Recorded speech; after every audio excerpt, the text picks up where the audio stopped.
afternoon. Today is your my first demo for the straight method. So, ang gagawin natin ngayon is twisted donut. So, ganito ang tamang pag-scoop, then straight. Then, dito, lalagay nyo na ng sifter. Sift. Look. Pagka may ganito na, buo-buo, wag na lang. Cannot be. Then, kailangan roll. Ulit. Kasi kailangan natin is at least 2 cups. So, ano na natin. Ayan. I-measure na natin siya.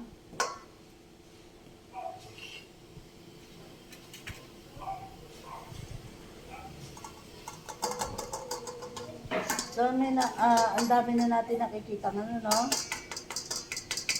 Burning. Oh, yan, vermin, di ba? Daming vermin, ang daming buo-buo na, di ba? So, yan, yan. Direct. Magdo-double size tayo, o double recipe para at least lahat kayo Makatikim. So, 2 cups, gagawin natin 4 cups. Yun. Okay. Yun.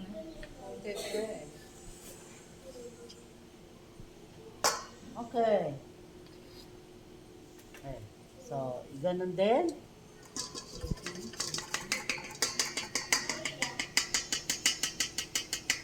So, wag nyo nang pakaano ha. Please lang. Kasi mahirap. Pagka dumudoble. Ba, nakita nyo na yung vermin. Ayan. Pangit yung i-script mo siyang ganon kasi mag-iiba yung ano ha. Kailangan sasandukin lang. Yes po. Hindi po sasandukin kundi Sasalo. scoop mo siya. Scoop. By scoop, di ba? Yan, no? I-scoop natin. Tapos yung edge ng ano, scoop and scrape. Yan. Sasalain. Meron namang iba, hinahanda na, yung nakasala na. Gusto ko makita nyo yung tamang proseso ng pag-ano. Then, ito na. So, dito, huwag kayong maano na. Bakit maano? Kasi, mineasure ko muna yung milk. Medyo maano. Kaya, ito na yung ating Warm water. warm water. Yan. So, dito, bibilog kayo. Ito na ha, di ba? Ito yung nasip natin. Okay. So, bawat lalagay nyong ingredients, kailangan bine-blend nyo. Tulad nito, yung asin, di ba?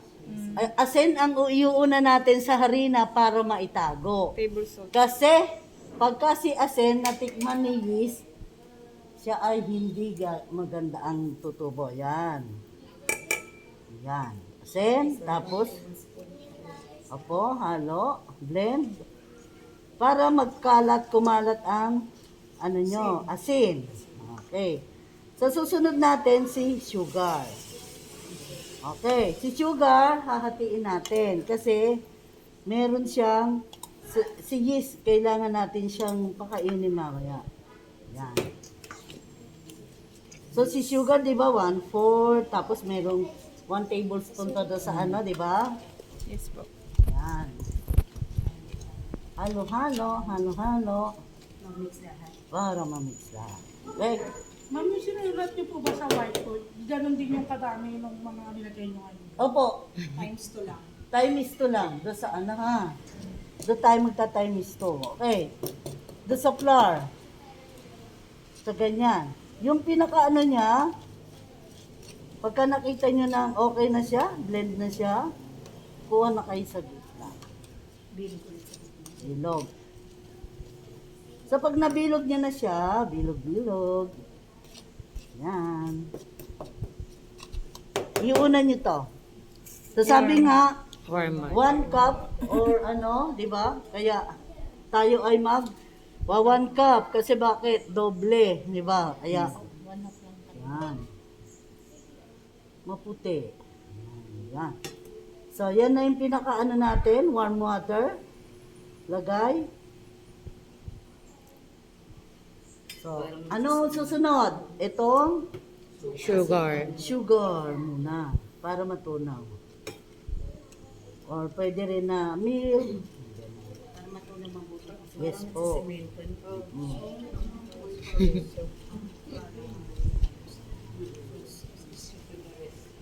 Yun. Same lang din po, same. Then, lalagay na natin si milk. Milk. Yan. One Hindi half po, cup. kasi ano, medyo ano Ay, na sorry. siya, di ba? Okay? O pagka ganyan po, medyo anuhin na natin, ha? Then, ito na si yeast. Si yeast lang, ganun lang. Ito yung, anong tawag anong method ang ginawa ko dito? Straight method. Yan. Kuha. Straight method. Mamaya, papakita ko naman sa inyo yung sponge method. Medyo ganyan-ganyan niya siya. Ganyan-ganyan. Takpan-takpan. Para at least maano siya. So, dito naman po tayo sa ano ha. Dito tayo sa isang ano natin. Ayan. Halo-halo na siya. So, habang hinahalo niyo po siya, lalagyan niyo na siya ng egg. Si egg po, kailangan meron kayong isang Another bowl. another bowl. So, hinugasan ko na po si itlog. Hinugasan na. Check. Iwasan lang. Para maiwasan natin. Direkta natin pagka ano. Okay naman. Okay po. Walang problema. Intact pa ang kanyang ano. Okay pa. Then, doon natin lalagay. Halo uli. Then, isa pa. Ito ba? Ganyan. Mahalaga po, huhugasan ng itlog ha. Bago ibat-bat yan. Yes po, bago anuhin. Kasi, siyempre, Salmonella. sa araw Yan, mama. Opo. Then, Magkabasag po ba yung dilaw? Hindi na po pwede. pwede naman po, kaya lang dapat walang amoy. Baka naman sa pag-ano nyo lang, nabasag, di ba? Masyadong ano yung ano. Then, ito na. Ito na yung halo. Ito yung sinasabing mixing. Ingredient. Ayan. Tapos pagka nakita nyo pong ganyan siya, Another water. then, dito na po, milk. di ba? May ano pa. Hindi agad-agad. Ibubuhos agad. Di po, magtitira kayo, kumbaga. Yan. Ano siya? Dito ba? Yun naman, pag-add naman dun sa ano yun, yung dahan-dahan, di ba? Sa cross. Okay. So, meron tayong dapat na margarine or butter, pwede rin. So, kailangan natin. Margarine po yan. Yan. Then, dito na po tayo. Kailangan, i-ano na natin siya. Kakamayin, i-ano na. Nidig na siya. Di ba? Na tama yung liquid.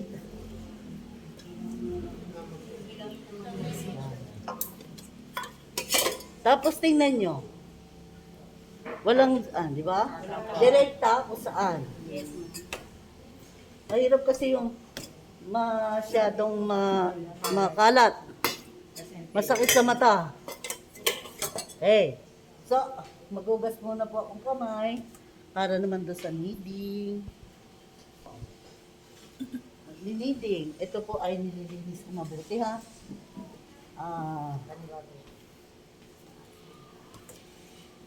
Kuhanan niyo po ang aking pagmamasa.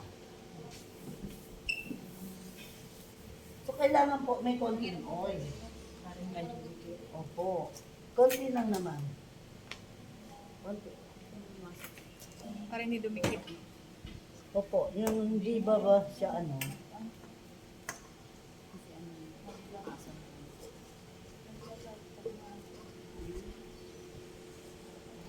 Yan. Gagawin nyo rin dito yan.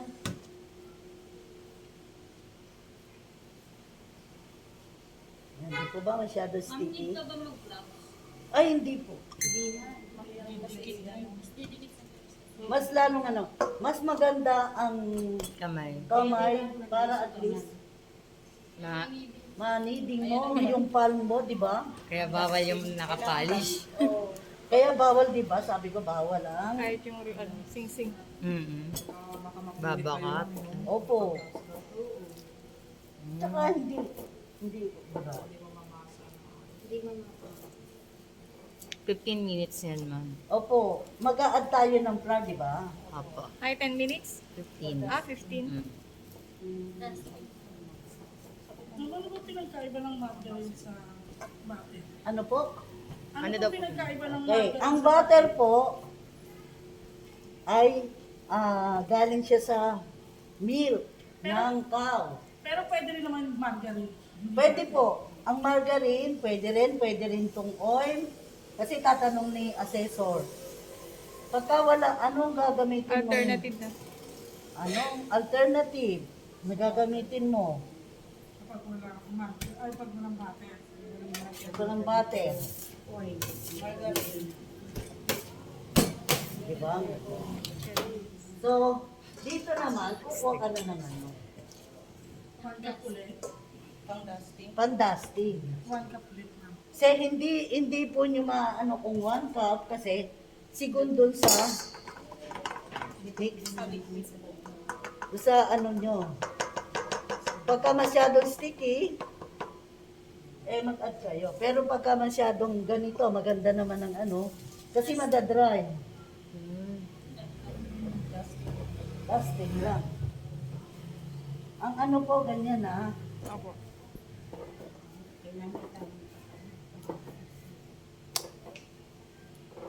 So, uurasan niyo na siya.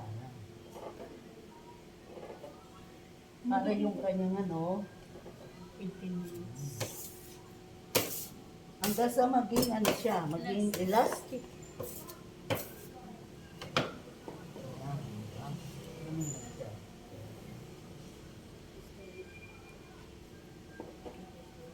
Diba? Yung margarine po, galing siya sa plants.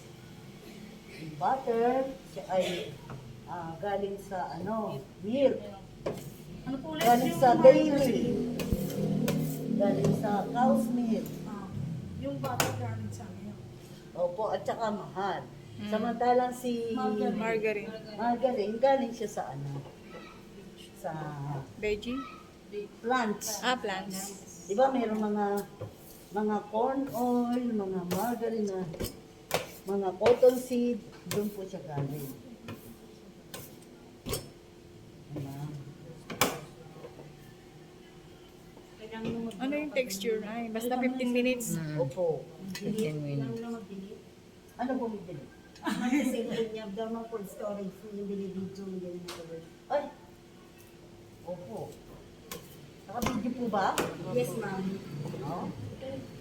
Hanggang nagdagdag na ng ano? Kasama po yung naka-measure yun. Naka-measure. Opo.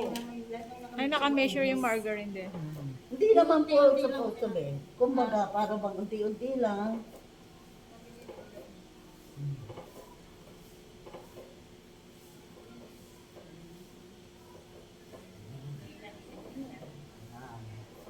Pwede magtayo sa mga bakery. Oo. Makikita niyo siya Bake na shop. maganda ng ano. Texture. Texture. Diba? Hindi ko pa nauubos tong 1 cup. Ito ba? Tsaka sigun din po. Kasi ang pagkamalamig ang panahon, Depende matagal pala. makaano. Depende rin sa panahon.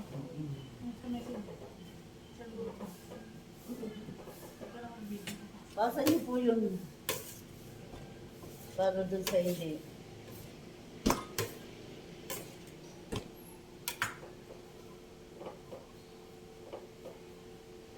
Good exercise. Mm. Oh, yan. Kaya pala mga nagtitinda ng pandesal eh, na buhay na buhay. Mas kulado eh. Mesa. Ay, ito ma'am. Buhay na buhay. Di po yung iba. Malay mo may bibigay. Binabato pang ganon. Di ba? Yung naman sa pandesal po, imbis na margarine, di ba large? Yung puti. Yan. So, magiging ano po siya, pagka-elastic na siya, makikita yung window pane. Eh, tingnan nyo, natitir pa. Kaya hindi pa Diba? pwede. Hindi pa pwede pag Oo. Halimbawa, ano ka rin, titingnan mo rin. Kailangan hindi butas. Oo. Kailangan di siya maghihiwalay. Elastic na ba siya? Hindi pa po. Hindi pa po. Oo, di ba? Ano nyo na din. Kailangan maging elastic. Kaya pagka gumawa kayo sa bahay, ganyan. Medyo ano lang. Pag dumidikit pa sa kamay mo, hindi pa rin kung pwede yun. Pwede rin po. Minsan, ang pagdikit sa kamay, minsan baka depende na. doon sa ano mo, doon sa kulang ka ng oil. Pwede rin magdagdag ng konting oil. Huwag lang sobra sa oil kasi maano naman siya. Bibigat ang ano.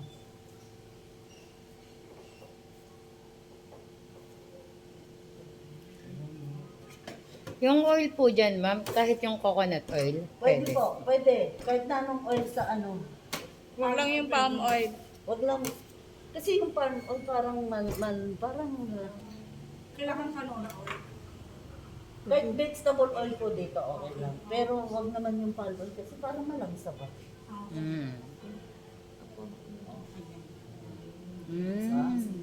Elastic na. Wala nang butas. Hindi na nag-declare. Pero Konti pa. Hindi pa. di ba?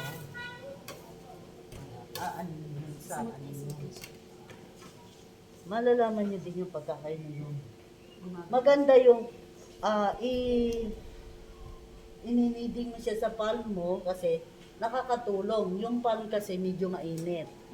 Nararamdaman niya at nararamdaman mo rin na yung smooth niya. Yun na, tulad yun na. Yun na.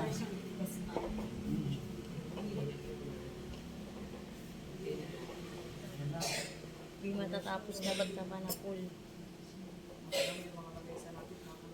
Dahil dyan din. Doon tayo sa ano. Hindi pwedeng malataran. Oo nga, ano ako doon sa isang, dalawa yata. Kailangan may ganun tayo. Oh. Wala Parang ganun. ano rin talaga. Kayo Para ba? isasahig mo siya sa sahig. Kasi, medyo ano na siya. Ang isa pang indication na maganda na yung inyong tinapay, okay na. Pagka inano nyo po, Bumabalik. Elastic na. Lumalaban. Oo, lumalaban. Hanggang na.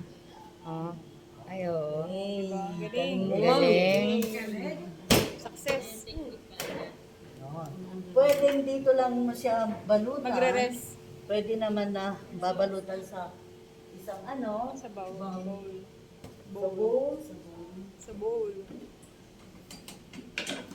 Yan, kita. Yan, dapat ganyan kayo ha.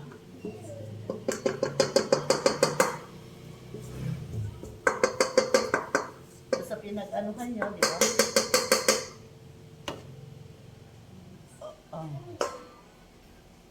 Yan, pwede dito. Sticky na siya. Tapos tatakpan. Tapos, lingap. Clean wrap. Cover. Cover the plate. So, ano mo siya? Ilang minutes po ma'am? 30 minutes? At least 30 minutes. Ganyan na ilagay sa sa parang dilaw na plastic. Ma'am, pwede kahit hindi dyan sa plastic. Hintay na lang siya. O, pwede po kahit nasa katsa lang. Mas Basta maganda. ibalot. Basta, yun. Tapos po, lalagay na natin siya, tatabi.